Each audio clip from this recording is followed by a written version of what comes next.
का प्लान हमें Elon Musk का इंसानों को मार्स पर बसाने का प्लान हमें कोई ख्याली या फिक्शनल स्टोरी से कम नहीं लगता। टेस्ला और स्पेस एक्स कंपनी के मालिक इलॉन मस्क का वाज़े तौर पे प्लान है कि 2050 तक वो मार्स पर इंसानों का एक पूरा शहर बनाएगा जिसमें 10 लाख इंसान रह सकेंगे और वो भी अर्थ की मदद के बगैर। इलॉन मस्क के इस प्लान का मजाक उड़ाया जाता था, लेकिन मार्स कॉलोनाइजेशन के इस ख्वाब पर लोग तब यकीन करने लगे जब नासा ने भी स्पेस एक्स के मार्स मिशन को ज्वाइन कर लिया, क्योंकि पिछले कई सालों से स्पेस एक्स रॉकेट टेक्नोलॉजी में काफी ज्यादा तरक्की कर चुकी है। जैसा कि हम जानते हैं कि इलॉन मस्क की company Tesla electric auto pilot cars बनाने में भी एक्सपर्ट है। इसी तरह स्पेस एक्स के रॉकेट्स में भी ऐसी टेक्नोलॉजी इस्तेमाल की गई है जिसमें वो कम से कम फ्यूल यूज करके स्पेस तक पहुंचाने की कैपेबिलिटी रखते हैं।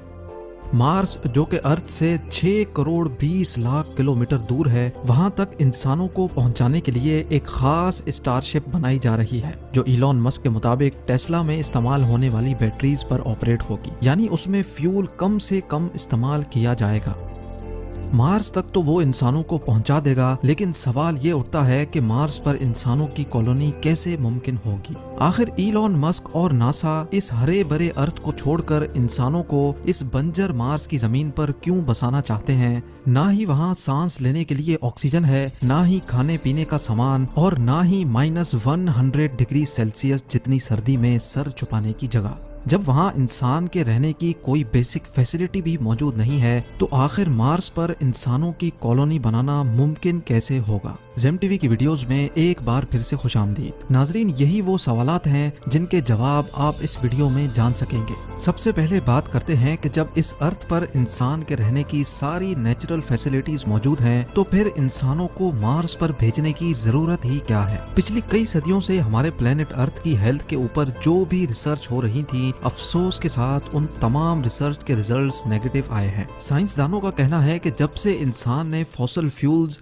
यानी पेट्रोल और गैस का इस्तेमाल शुरू किया है, तब से अर्थ का टेम्परेचर बढ़ता चला जा रहा है, और एक वक्त ऐसा आएगा जब ये टेम्परेचर इतना ज्यादा हो जाएगा कि अर्थ पर किसी भी जानदार का रहना मुमकिन नहीं होगा। एक सर्वे के मुताबिक हर 10 सालों में अर्थ का एवरेज टेम्परेचर 0.16 डिग्री सेल्सियस जितना बढ़ रहा है, यानी जिन गर्म इलाकों में अभी इंसान बसते हैं, अगर ये सब ऐसे ही चलता रहा तो आज से 150 सालों के बाद वहाँ इंसान का रहना मुमकिन नहीं होगा। टेम्परेचर बढ़ने की वजह से ग्लेशियर्स भी धड़ाधड़ पिघल रहे हैं, जिनकी वजह से फ्लड्स, साइक्लोन्स और सुनामी का चांस भी बढ़ता जा रहा है। बात सिर्फ फ्यूल के इस्तेमाल की ही नहीं है, इस पॉल्यूशन ने हमारे अर्थ की ओजोन लेयर को भी डैमेज कर दिया है। वो ओजोन लेयर जो सूरज से निकलने वाली जानलेवा रेस से हमें बचाती है, वो भी अब आहिस्ता आहिस्ता करके डैमेज होती जा रही है। यानी एक तरफ पॉल्यूशन से पैदा होने वाली गर्मी और दूसरी तरफ खौफनाक सोलर रेडिएशंस। साइंसदानों को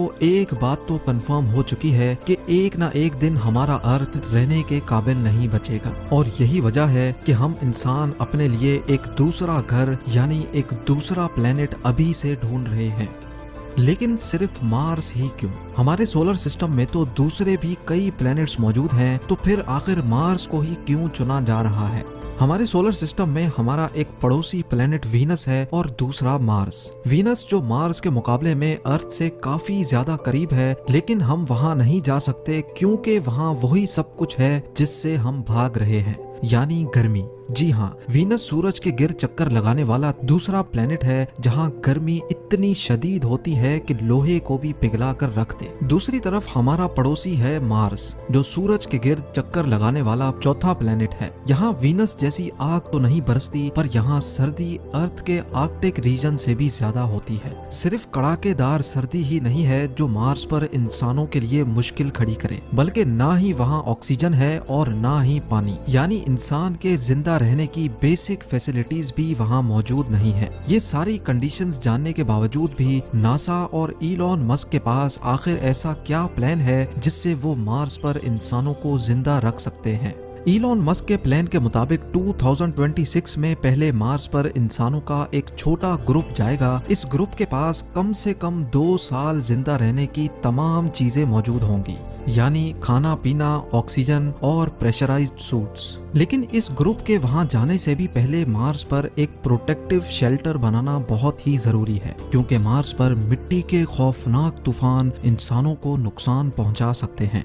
ये प्रोटेक्टिव शेल्टर्स मार्स पर मौजूद मिट्टी से ही बनाए जाएंगे, लेकिन जब मार्स पर इंसान नहीं होंगे तो ये शेल्टर आखिर बनाएगा कौन? हैरत अंगेज तौर पे ये शेल्टर्स मार्स पर मौजूद रोबोट्स बनाएंगे।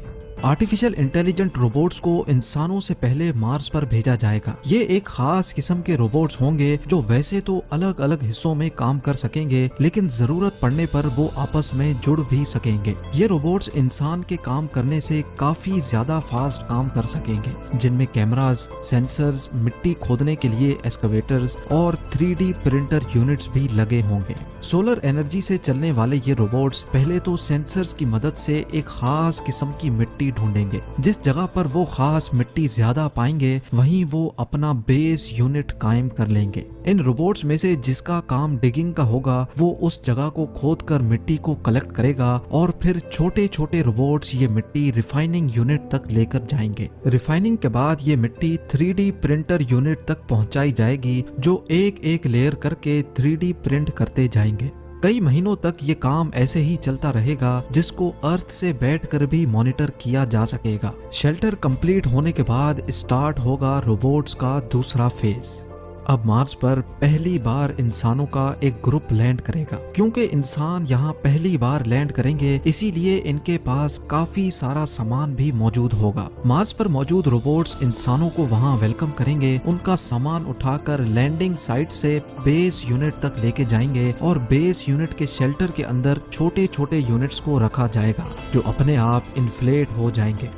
क्योंकि मार्स का एटमॉस्फेरिक प्रेशर बहुत ही कम है, इसी वजह से इंसान वहां इन प्रेशराइज्ड यूनिट्स में रहेंगे, यानी इन यूनिट्स में अर्थ की तरह आर्टिफिशियल प्रेशर बनाया जाएगा। ये सारे प्रेशराइज्ड केबिन्स एक दूसरे से जुड़े होंगे और इनको इलेक्ट्रिसिटी देने के लिए एक सोलर फार्म रोबोट्स की मदद से कायम किया जाएगा। अगर किसी इंसान को बेस यूनिट से बाहर जाना होगा तो एक स्पेशल गाड़ी केबिन के दरवाजे से आकर फिक्स हो जाएगी, ताकि दरवाजा खोलने से अंदर का प्रेशर लीक ना हो सके।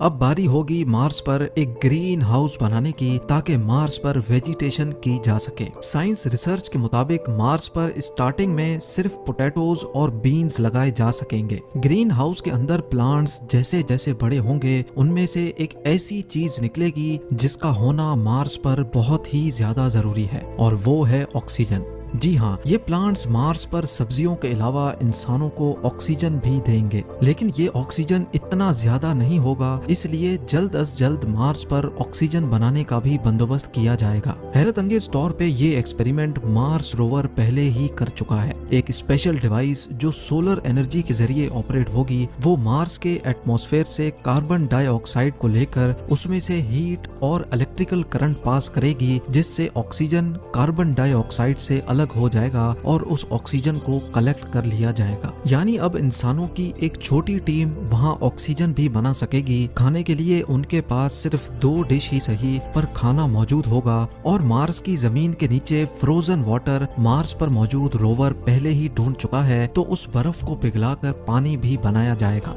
100 बातों की एक बात, मार्स पर भेजे गए इंसान अब बगैर अर्थ की मदद से जिंदा भी रह सकेंगे और वक्त पड़ने पर वापस अर्थ की तरफ रवाना भी हो सकेंगे। लेकिन क्या ये सब ऐसे ही चलता रहेगा? क्या मार्स पर जाने वाले लोग कभी भी अपने केबिन से बाहर नहीं निकलेंगे? अगर मार्स पर जाकर भी ऐसी ही जिंदगी गुजारनी है, तो फिर इतने ज्यादा ताम झाम की आखिर जरूरत ही क्या थी? साइंसदानों के पास इस मसले का कोई सॉल्यूशन तो नहीं है, लेकिन उनका ये ख्याल है कि अगर मार्स के एटमॉस्फेयर में कुछ ऐसी चेंजेस की जाएं जिससे मार्स का टेम्परेचर बढ़ जाए, तो शायद आने वाले 100 या 200 सालों के बाद मार्स वैसा ही हरा भरा हो सकता है जैसा अभी हमारा अर्थ है। यानी साइंसदानों के मुताबिक मार्स का टेम्परेचर बढ़ाने से वहाँ दोबारा जिंदगी पाई जा सकती है, और इस काम के लिए जो आइडियाज दिए जा रहे हैं वो जानकर यकीन करना मुश्किल होगा।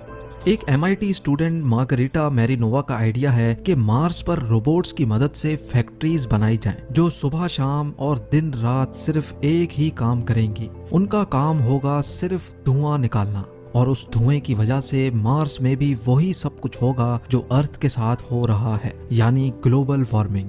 दूसरी तरफ इलॉन मस्क ने भी मार्स का टेम्परेचर बढ़ाने के लिए एक आइडिया दिया है, और वो ये है कि मार्स पर न्यूक्लियर वेपन इस्तेमाल किए जाएं। उनका कहना है कि मार्स पर 10,000 न्यूक्लियर मिसाइल्स फायर किए जाएंगे तो वहाँ की आइस भी मेल्ट होगी और वहाँ का ओवरऑल टेम्परेचर भी बढ़ेगा, जिसकी वजह से मार्स जल्द अज जल्द इंसानों के रहने के काबिल बन सकेगा।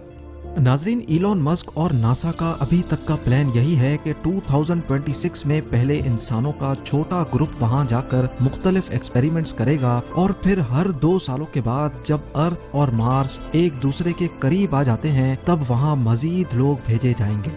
2050 तक मार्स पर 10 लाख लोग ऐसे ही प्रेशराइज्ड केबिन्स में रहेंगे, और साथ साथ मार्स का टेम्परेचर बढ़ाने के लिए भी कोशिशें की जाएंगी। उनका ख्याल है कि 100 या 200 सालों के बाद वो मार्स को भी अर्थ जैसा प्लेनेट बनाने में कामयाब हो जाएंगे। उम्मीद है ZEM TV की ये वीडियो भी आप लोग भरपूर